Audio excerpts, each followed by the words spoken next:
Hello, কেমন আছো তোমরা সবাই? আমরা বিয়ের পর প্রথম ট্যুরে যাব, সেটা হচ্ছে পুরী।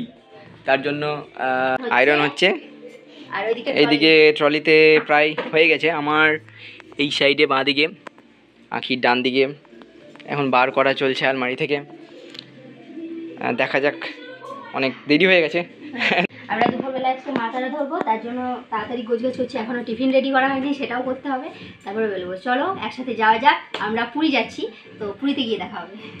তারপর আমরা স্নান খাওয়া দাওয়া সেরে টিফিন রেডি করে টাইম মতোই পৌঁছে গিয়েছিলাম আমাদের গন্তব্য বোলপুর। ট্রেনটাই ছিল খুব ভিড়, কিন্তু আমরা একটা হেল্পফুল ফ্যামিলিকে পেয়েছিলাম। তারা আমাদের বসার ব্যবস্থাও করে দিয়েছিল, অ্যাডজাস্ট করে, সাথে গল্প করে মাতিয়ে রেখেছিল জার্নিটা। আমরা শিয়ালদা স্টেশন থেকে বেরিয়ে গেছি, এবার চললাম আমরা বাস স্ট্যান্ডের উদ্দেশ্যে। আমরা বাবুঘাটে আছি, আমাদের বাস পেয়ে গেছি। এবার বাবুঘাটটা একবার দেখবো। আমরা বুক করেছি, আর এটা বাবুঘাট বাস স্ট্যান্ড। প্রচুর পুরী ভুবনেশ্বরে প্রচুর বাস। বাবুঘাট থেকে রাত 9টার সময় আমাদের বাস ছাড়ে, আর আমরা এতটাই সারাদিন জার্নি করে ক্লান্ত ছিলাম যে বাসে ওঠা মাত্রই ঘুমিয়ে পড়েছিলাম। তাই রাতে কোনো ক্লিপ আমি নিতে পারিনি। আর সকাল সকাল ঘুমটা যখন ভাঙে, তখন এই 7:30টার আমি আবহাওয়াটা দেখতে পাই। তখন আমরা ভুবনেশ্বর পেরোচ্ছি। সকাল সকাল এই দৃশ্য দেখে আমি তো মুগ্ধ হয়ে যাই ভাই, দারুণ সুন্দর। একটা দিন পুরো জার্নি করার পর অবশেষে আমরা পুরীর মাটিতে, সমুদ্রের পাশে, দেখতেই পাচ্ছ।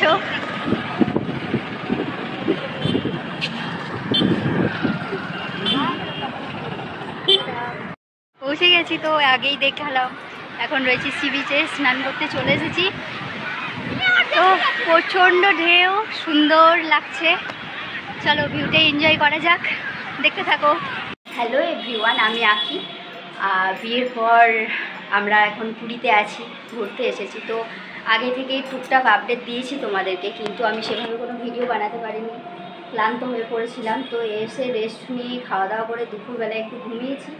ঘুমানোর পর আমরা এখন জগন্নাথ মন্দিরের উদ্দেশ্যে বেরোচ্ছি, কারণ আজকের দিনটা শুধুমাত্র জগন্নাথ মন্দির ঘুরবো বলে রেখেছিলাম। তো আজকের দিনটা শুধু জগন্নাথ মন্দির ঘুরবো। আর চলো দেখায়, এই যে আমাদের রুম থেকে বেরিয়ে ব্যালকনিতে বেরিয়ে সামনে সি বিচ, একদম এখান থেকে কিন্তু ঢেউ দেখা যায়।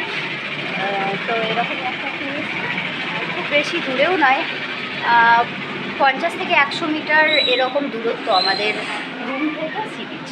তো চলো এখন জগন্নাথ মন্দিরের উদ্দেশ্যে রওনা দিই।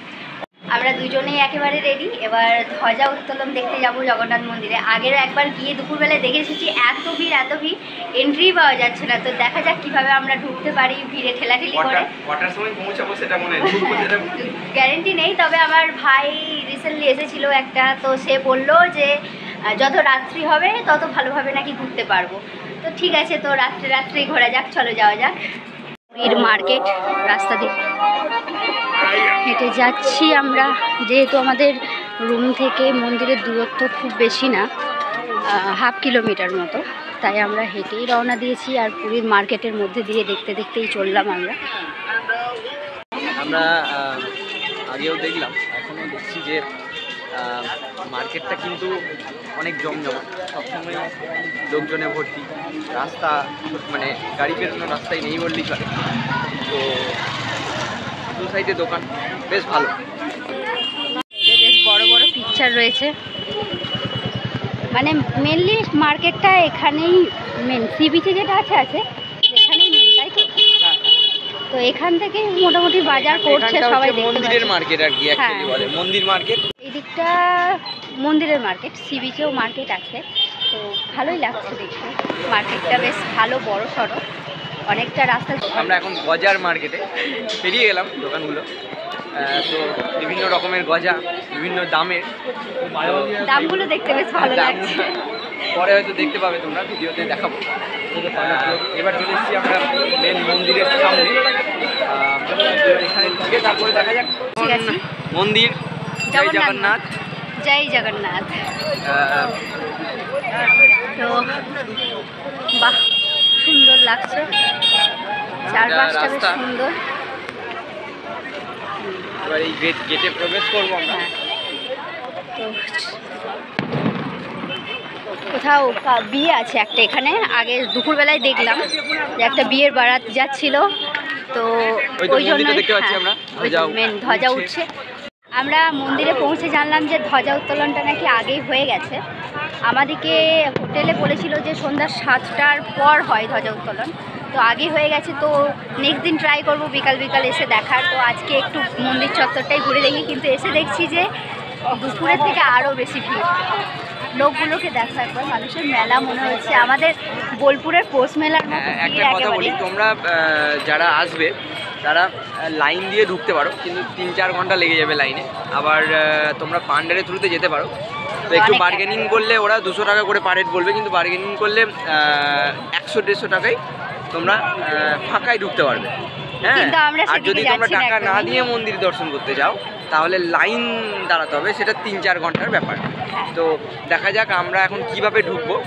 তবে আমাদের যেটা হচ্ছে আমরা লাইন দিয়েই একটু রাত্রের দিকে ঢুকবো। এখন একটু বসি, বাইরের আবহাওয়াটাও তো সুন্দর যথেষ্ট। দেখো ওই যে একটা সুন্দর ভিউ পাচ্ছি, ওই সামনে ধ্বজাটা উঠছে দেখা যাচ্ছে। তো আমরা এখানে একটু রেস্ট করবো বলে ঠিক করেছি, বসে কথা টথা বলবো, সকলের সাথে একটু আলাপ পরিচয় করব। তারপর আমরা রাত্রের দিকে ভিতরে গিয়ে ওখানে ভোগ প্রসাদ গ্রহণ করবো, এটাই আমাদের প্ল্যানিং আছে। তো দেখা যাক। আমরা এতক্ষণ ধরে বসেছিলাম, ওই পিছনের ধ্বজা উঠছে সেটাই দেখছিলাম। কেমন লাগছে? দারুণ। এটা মানে বেশ ঠান্ডা, দিনের দিকে যতটাই গরম এই সন্ধ্যা থেকে ততটাই ঠান্ডা, আর এত সুন্দর হাওয়া দিচ্ছে। তো চলো এবার এগিয়ে যাচ্ছি আমরা মন্দিরে ঢুকবো বলে। তো দেখি ঢুকতে পারি কিনা, ভিড়টা দেখা একবার। মনে হচ্ছে না পারবো কিনা, দেখি দেখা যাক। তো কতক্ষণ লাইনে দাঁড়াতে হয় তারপর পাওয়া যায়। আমরা আসছিলাম তার মধ্যেই দেখলাম খুলে দিল সকলের জন্য, আমরা যেতে পারবো না। তো এখানে ফোন মোবাইলটা এখন রেখে যেতে হবে, কারণ নিয়ে ভিতরে যেতে পারবো না। যারাই আসবে তারা প্রথমে এইটাই করবে। অবশেষে সন্ধ্যে 7:30টার সময় আমরা মন্দিরের ভিতরে ঢুকেছিলাম, এখন 9:30 বাজে।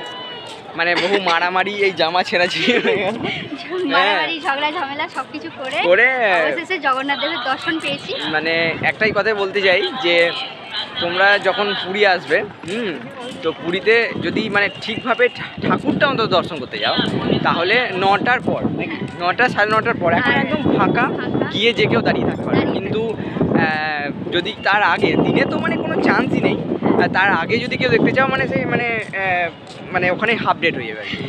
ঠেলা ঠেলি একদম পড়ে গেলে তো তার বাঁচার কোনো মানে চান্স নেই। একদম বিশাল ব্যাপার। তো আর একটা ইনফরমেশন যেটা হচ্ছে, সন্ধ্যা 7:30টার সময় কিন্তু সবার জন্য খুলে দেওয়া হয় গেট, লাইন দিয়ে কিন্তু আর যেতে হয় না। তখন সবাই একসাথে হুড়মুড়িয়ে ঢুকে যায়, তার জন্যই সমস্যাটা হচ্ছে।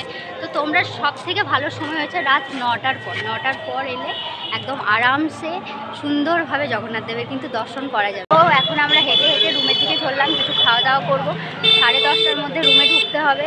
তো আজকে তো আর সি বিচে যাওয়া হলো না, এবার কাল থেকে সি বিচটা পাবো। মানে আজকে জগন্নাথ মন্দিরটা একদম টোটালি কমপ্লিট করে নিলাম, আর জগন্নাথ মন্দিরে আর কোনো নেই। তবে আর একবার যদি পারি তাহলে জগন্নাথ দেবকে আরেকবার ভালো করে দর্শন করে যাব।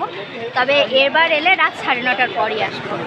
তো এখন রাত 10টা বাজছে, আমরা জগন্নাথ মন্দির থেকে সোজা চলে এসেছি সি বিচে। একবার না দেখতে এসে পারলামই না, দেখার ইচ্ছে হলো যে ঢেউটা কেমন আসছে। তো এবার দেখো ঢেউটা কেমন, আর এত সুন্দর আওয়াজটা হচ্ছে, কি যে ভালো লাগছে কি বলবো। আর অনেকটা উপরে চলে এসেছে, আমরা যখন স্নান করতে এসেছিলাম এতটা ছিল না, অনেক নিচে ছিল, আর এখন এত উপরে এসেছে, মানে দেখে মানে দুর্দান্ত লাগছে। আর সাদা সাদা ঢেউগুলো যখন আসছে না,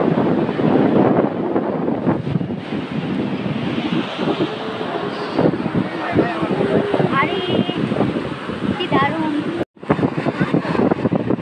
রাতের বেলায় দেখতে পাবি অনেক কিছু আসছে। ইস,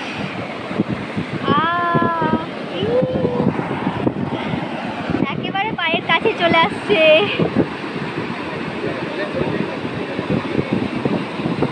একেবারে আমরা মন্দির থেকে বেরিয়ে একবার সি বিচে গিয়েছিলাম, ওখান থেকে ঘুরে খাবার টাবার নিয়ে রুমে চলে এসেছি। এখানে আমরা ডিনার সারবো। এখন একটা রুটি নিয়েছি, তরকা নিয়েছি, আর সাথে শশা স্যালাড আছে আমাদের সাথে। আজকের মতো ভিডিওটা এখানেই শেষ করছি। আমরা খাওয়া দাওয়া করি, একটু রেস্ট নিই। কাল সকালে আবার সানরাইজও দেখতে যেতে হবে ভোর ভোর, তারপর আবার চিল্কা ঘুরতে যাব। তো কাল দেখা হচ্ছে, বাই।